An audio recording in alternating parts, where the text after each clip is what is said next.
জুলাই গণঅভ্যুত্থানে কুষ্টিয়া শহরে ৬ হত্যাকাণ্ড ঘটে, আহত হন বহু নিরীহ মানুষ।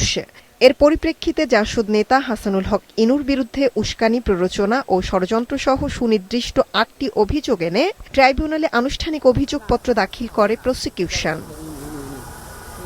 দীর্ঘ বিচারিক কার্যক্রমে যুক্তি পাল্টা যুক্তি খণ্ডন শেষ হয়েছে আজ। তবে রায়ের জন্য নির্দিষ্ট কোনো দিন ধার্য করেনি tribunal ২।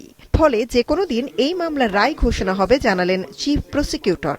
Superior command responsibility, individual responsibility এবং তার প্রত্যক্ষভাবে তিনি সরাসরি মাঠে না থাকলেও তার প্ল্যান, তার পরিকল্পনা এবং তৎকালীন প্রধানমন্ত্রীর সাথে তার যে কথোপকথন সমগ্র বিষয়গুলো তা তিনি এবং প্রধানমন্ত্রী এবং তার মন্ত্রিসভার অন্যান্য নেতৃবৃন্দের সাথে তার যে একটা কনস্পিরেসি ছিল, ক্রিমিনাল কনস্পিরেসি ছিল, সেটি আমরা আদালতে আজকে যুক্তিতর্কের মধ্যে দিয়ে আমরা তুলে ধরেছি এবং আমরা মাননীয় ট্রাইব্যুনালের কাছে তার বিরুদ্ধে যে আনীত যে চার্জগুলো আছে সেই চার্জগুলোর উপযুক্ত যে চার্জগুলোর প্রমাণ সাপেক্ষে উপযুক্ত শাস্তি আমরা দাবি করেছি।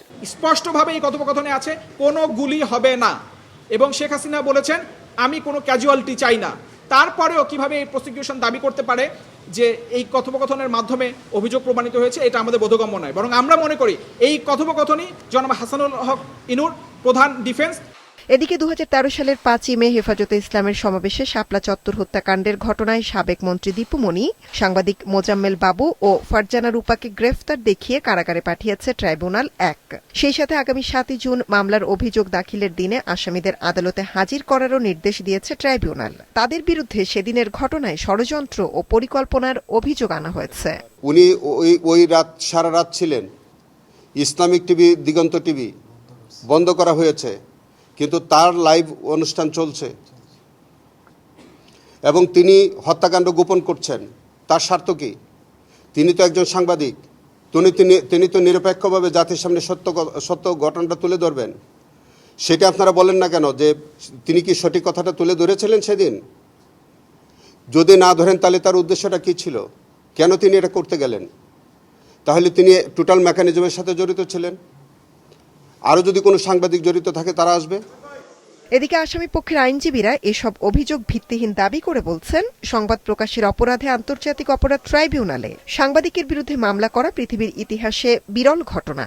গণমাধ্যমের লোক হিসেবে ওনারা ওনাদের দায়িত্ব পালন করেছেন এবং সেই দায়িত্ব পালন করতে গিয়ে ওনারা এখন এত বছর পরে ওনাদেরকে সেই ঘটনার যেই মামলা হয়েছে, ঘটনাকে কেন্দ্র করে সেই মামলাতে অভিযুক্ত করা হয়েছে। যে আমরা সব বিষয় যদি আইসিটি ট্রাইব্যুনালে নিয়ে আসি তাহলে আমরা একটা সময়ে এই ট্রাইব্যুনালের যেই অ্যাকসেপ্টেন্স টু পিপল, এটার যে গ্রহণযোগ্যতা এবং যে স্যাংটিটি, এটাকে আসলে আমরা আস্তে আস্তে প্রশ্নবিদ্ধ করে ফেলব। গণমাধ্যম কর্মীরা গণমাধ্যমের কাজ করতে গিয়ে মানবতা বিরোধী অপরাধের আসামি হয়েছে, এটা আসলে আমাদের জানা মতে বিরল। এটা একমাত্র মনে হয় বাংলাদেশে এই প্রথম হয়েছে এবং দিস ইজ ওয়ার্ল্ড রেকর্ড।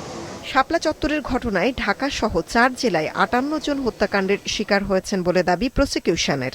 মামলায় এখন পর্যন্ত ক্ষমতাচ্যুত প্রধানমন্ত্রী শেখ হাসিনা সহ ৩০ জনকে আসামি হিসেবে বিবেচনা করা হচ্ছে। মৌমিতা জান্নাত, মাছরাঙা সংবাদ, ঢাকা।